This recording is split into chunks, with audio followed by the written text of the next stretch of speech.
तो आज की कहानी है उल्टी गंगा। एक बनिया था, भला था, भोला था, नीम पागल था। एक छोटी सी दुकान चलाता था।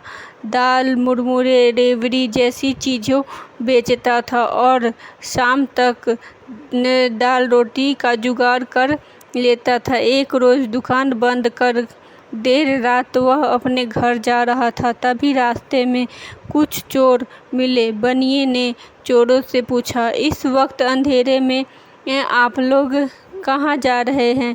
चोर बोले, भैया हम तो सौदागर हैं, आप हमें क्यों टोक रहे हैं?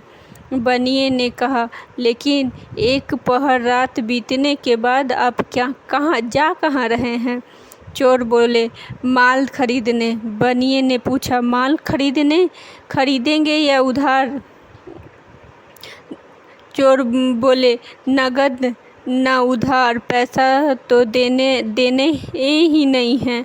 बनिए ने कहा, आपको यह पेशा तो बहुत बढ़िया है, क्या आप मुझे भी अपने साथ ले जाएंगे?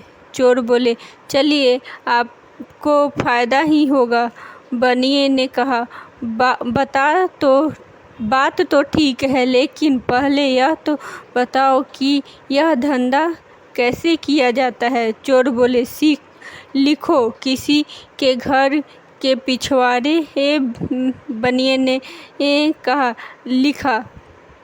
चोर बोले, चुपचाप सेंध लगाना।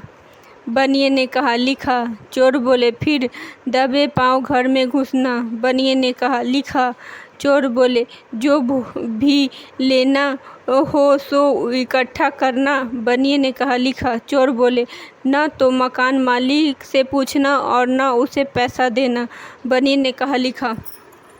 चोर बोले, जो भी माल मिले उसे लेकर घर लौट जाना। बनिए ने सारी बातें कागज में लिख ली और लिखा हुआ कागज जेब में डाल लिया। बाद में जब सब चोरी करने निकले, चोर एक घर में चोरी करने घुसे और बनिया दूसरे घर में चोरी करने पहुंचा। वहां उसने ठीक वही किया जो कागज में लिखा था। पहले पिछवाड़े सेंध लगाई, दबे पांव घर में घुसा, दिया सलाई जलाकर दिया जलाया, एक बोरा खोजकर उसमें पीतल के छोटे बड़े बर्तन बड़ी ही बेफिक्री से भरने लगा। तभी एक बड़ा तसला उसके हाथ से गिरा और सारा घर उसकी आवाज़ से गूंज उठा। घर के लोग जग गए, सबने चोर चोर चिल्लाया। बनियों को घेर लिया, उसने मारने पीटने लगे। बनिए ने ताज्जुब हुआ।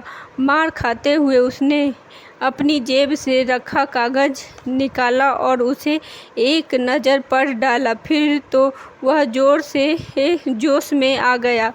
जब सब लोग उसकी मरम्मत कर रहे थे, तब बनिए ने बोला, भाइयों, यह तो लिखा पढ़ी से बिल्कुल उल्टा हो रहा है। यहाँ तो उल्टी गंगा बह रही है। बनिए की यह बात सुनकर सब सोच में पड़ गए। वे मारना पीटना रोक कर सबने पूछा, यह तुम क्या बक रहे हो? बनिए ने कहा, लीजिए, यह कागज देख लीजिए, इसमें कहीं पिटाई का जिक्र है। घर के लोग तुरंत समझ गए। उन्होंने बनिए को घर से बाहर धक्के दे दिए।